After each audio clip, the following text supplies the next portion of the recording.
Hey, ¿cómo vamos? Espero estén muy bien. Este año prácticamente se acabó y como están viendo en el título, 5 cosas que tienen que saber antes de invertir, o realmente son 5 cosas que si usted ya invierte puede empezar a aplicar. No importa, es un título, son 5 cosas que a mí en lo personal me han servido. He aprendido algunas a base de errores y me han hecho de cierto modo un mejor inversor. Tampoco es que lleve mucho tiempo invirtiendo, tampoco soy el gran experto, simplemente me gusta invertir. Empecé a invertir a finales de 2022, principios de 2023. En el 2023 logré un retorno del 39.4%. Luego hice un cambio de broker y desde principios de 2024 hasta finales de 2025 logré un retorno del 51%.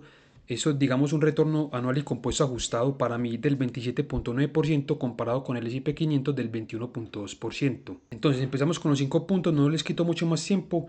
El primero, y creo que es uno polémico, empezamos fuerte, es que el ratio PER no sirve, o por lo menos no sirve la mayoría de las veces. ¿Qué pasa con muchas personas? La mayoría, al analizar una empresa, una acción, lo que hacen es irse a Yahoo Finance o sitios similares y lo primero que miran es el PER. Digamos que tiene un PER de 35, 40 veces y dicen, no, está muy caro, en 35 años voy a recuperar mi inversión o en 40 años. También suelen comparar el PER actual con el promedio de la empresa de los últimos 5 o 10 años. Digamos que el promedio ha sido de 25 o 30 veces y hoy en día está en 35 o 40. Entonces, no, está muy cara, no voy a comprar. De una descartan la acción. Y peor aún, comparan el PER de la empresa con el PER del S&P 500. Digamos que el PER del S&P 500 es de 25 veces o de 20, el de la empresa es de 35, entonces no, como la acción está más cara que el S&P 500, descartan inmediatamente la compra de esa acción. Entonces, uno de los puntos por los cuales el PER no siempre sirve, uno de ellos es porque las empresas o algunas empresas, digamos que suelen tener un PER alto a propósito. ¿Cómo que a propósito? Es porque están reinvirtiendo constantemente en ellas. Y creo que un ejemplo de este tipo de empresas es Amazon.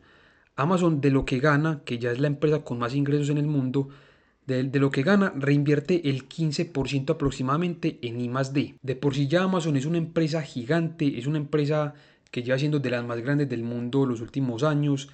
Es una empresa con un montón de aplicaciones, productos, servicios que todos podemos usar. Es un ecosistema realmente muy grande.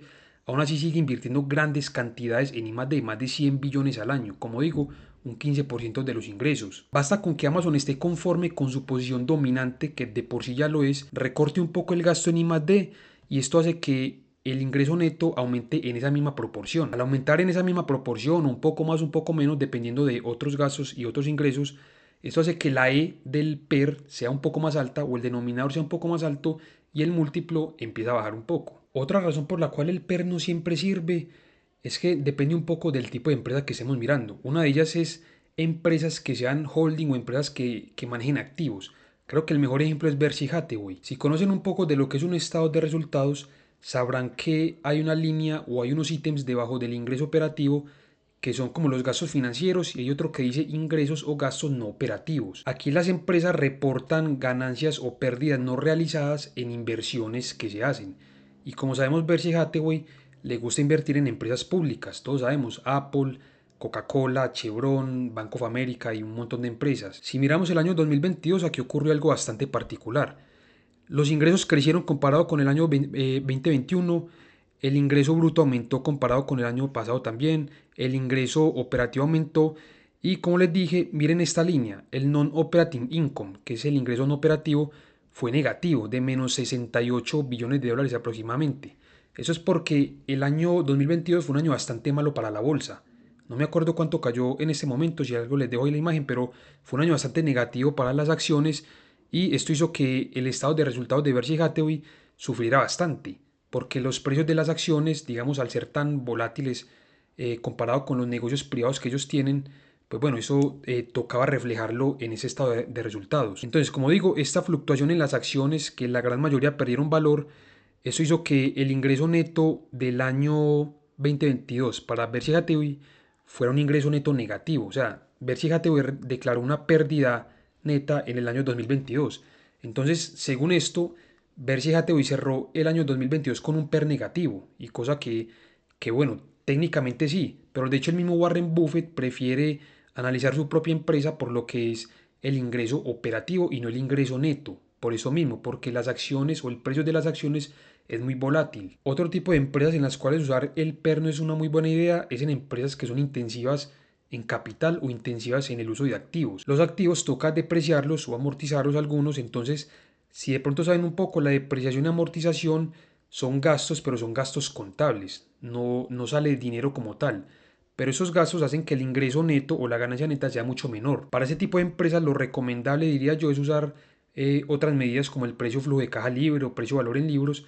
Eso depende mucho del tipo de empresa y cada empresa creo que merece también ser valorada en alguna medida en específico. Y otra razón por la cual el PER no siempre es útil es que digamos que la empresa tiene un PER de 35 veces, pero crece sus ganancias a un ritmo del 30-35%.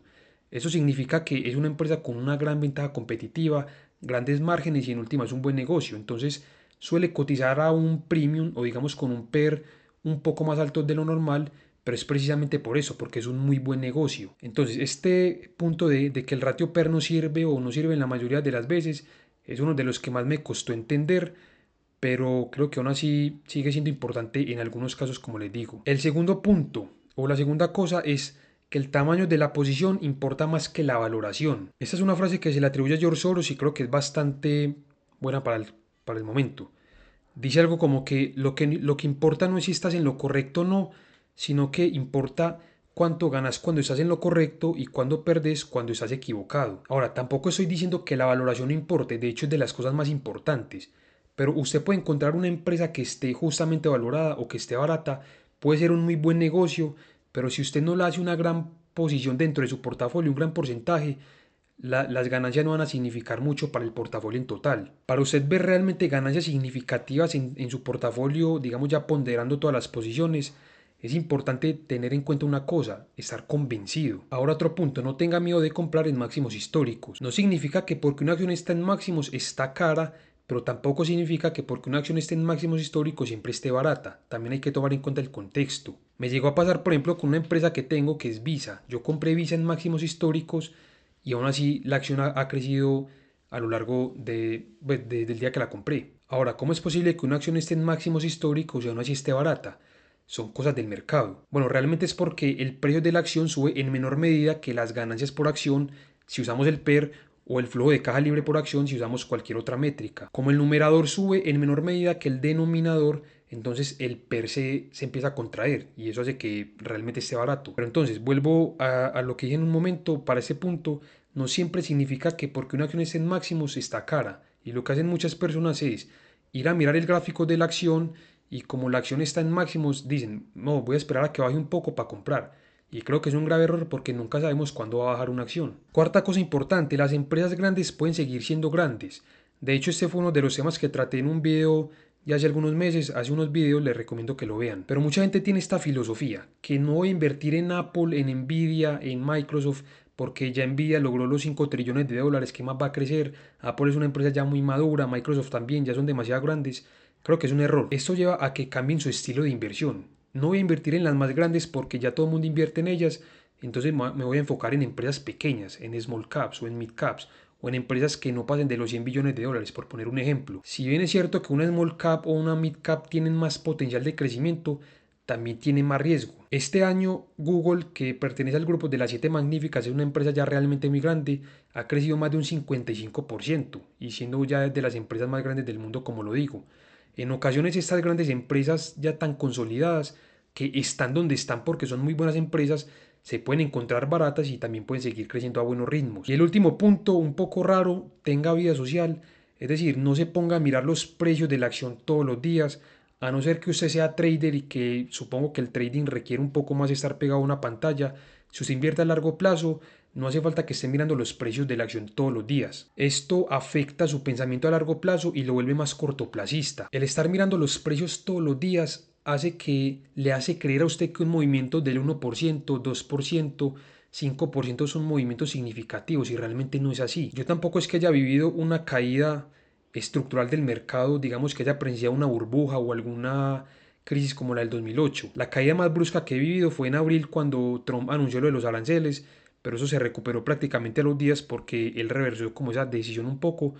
Pero digamos de haber vivido una crisis o una burbuja más bien estructural, nunca la he vivido, pero creo que el no mirar los precios, como les digo todos los días, puede, digamos, uno entrar de cierto modo preparado para eso, porque en algún punto creo que eso va a pasar. Nos va a tocar vivir una burbuja, nos va a tocar vivir caídas del mercado bastante prolongadas. Bueno, esos son los 5 puntos que en lo personal me han servido bastante. El que más me costó entender fue el primero, el que el ratio PER no sirve o no siempre sirve, y por eso, digamos, le dedico un poco más de tiempo a este. Pero creo que todos esos 5 puntos son útiles y vuelvo y digo, en lo personal me han servido bastante. Espero les haya gustado el video, denle un me gusta y compartan.